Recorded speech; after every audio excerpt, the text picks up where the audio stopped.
How do you pull off a massive strategic maneuver in one of the most fiercely competitive aviation markets on Earth? Well, welcome back to Air Flight Space, where we explore aviation stories, air safety investigations, industry developments, and the lessons shaping modern flight. Let's dive right into this fascinating explainer on Avelo's quiet but brilliant Texas expansion.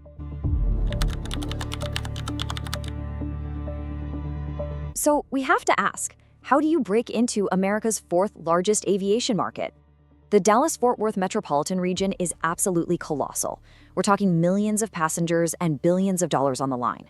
For a smaller budget carrier, breaking into this airspace seems, well, almost impossible. At first glance, everything about this market looks entirely locked down. For decades, this region has basically been an impenetrable fortress. On one side, you have Dallas-Fort Worth International. It's a sprawling hub for American Airlines and literally one of the busiest airports on the planet. And on the other side, Dallas Love Field, the historic and undisputed stronghold of Southwest Airlines. Trying to challenge these incumbents on their home turf is financially perilous for any newcomer. But as we started digging into this, we noticed something highly unusual happening just off the main radar. 35 miles. That is exactly the distance from the towering terminals of DFW to McKinney National Airport. By activating this specific airfield, McKinney officially becomes the region's third commercial airport. Now keep this detail in mind, it's going to be important later.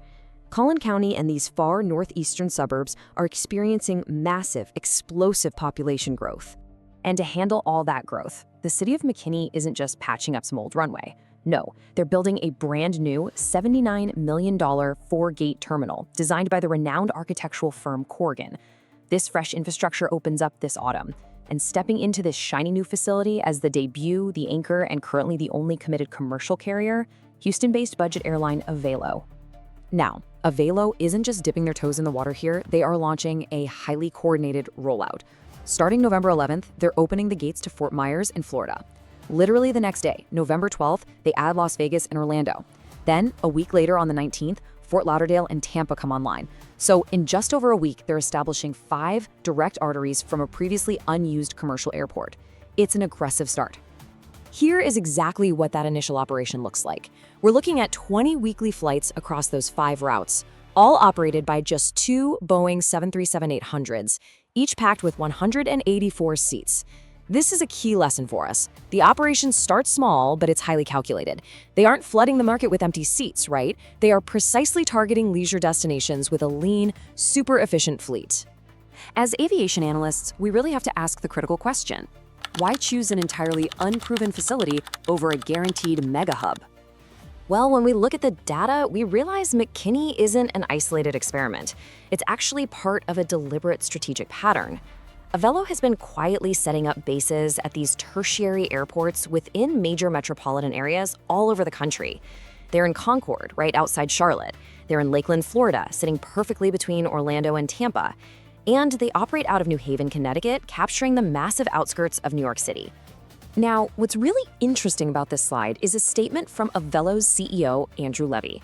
He said, as a proud Texas-born company, we are excited to grow our presence in North Texas and Collin County, one of the fastest-growing areas in America. See, they aren't trying to steal connecting passengers from American or Southwest. They are hyper-targeting local suburbanites who would rather do almost anything than sit through an hour of soul-crushing Dallas traffic just to reach DFW. They're capturing the growth right at the source. But investigators noticed another highly lucrative reason for choosing a smaller airport: $1 million. Avelo is going to benefit from new air service incentives, granting them up to $1 million a year for their first 2 years at McKinney. And these funds are specifically earmarked to support their marketing and direct local community engagement. So here's why this matters. A major hub like DFW charges airlines premium landing fees, expensive gate rentals, and massive operational costs. It's incredibly expensive to fly out of a primary airport. But by bypassing those hub fees and instead actually collecting lucrative local incentives to fly out of a tertiary airport, budget airlines drastically lower their operating costs. This is the exact mechanism that allows them to thrive and offer you significantly cheaper fares. It's a brilliant workaround.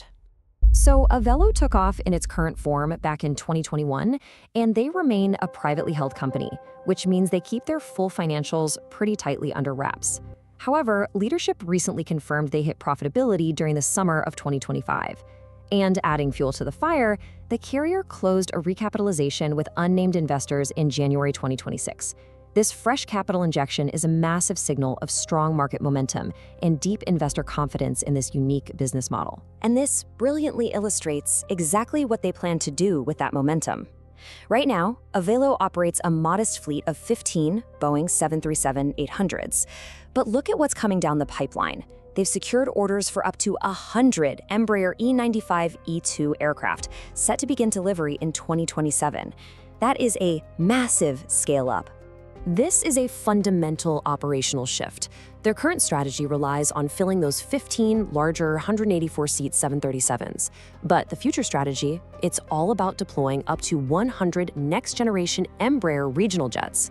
These Embraers are smaller and highly efficient. Adding them starting in early 2027 perfectly complements their game plan. Think about it. A smaller jet is much easier to fill, which means they can profitably operate way more routes out of these smaller tertiary airports like McKinney, where daily passenger demand might not always justify a full 737. So what can we learn from this story? The crucial point is this: modern budget airlines are actively reshaping regional travel. They aren't trying to fight legacy carriers at the mega hubs anymore. Instead, they're turning previously quiet, tertiary suburban airports into major transit hubs. They're capitalizing on suburban sprawl, much lower operating costs, and lucrative city incentives. This is literally the new blueprint for budget aviation in America. Which brings us to our final thought.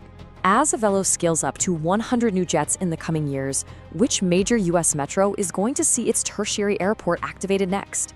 Thanks for watching Airflight Space. If you found this explainer informative, leave a like and subscribe for more aviation investigations and air safety documentaries.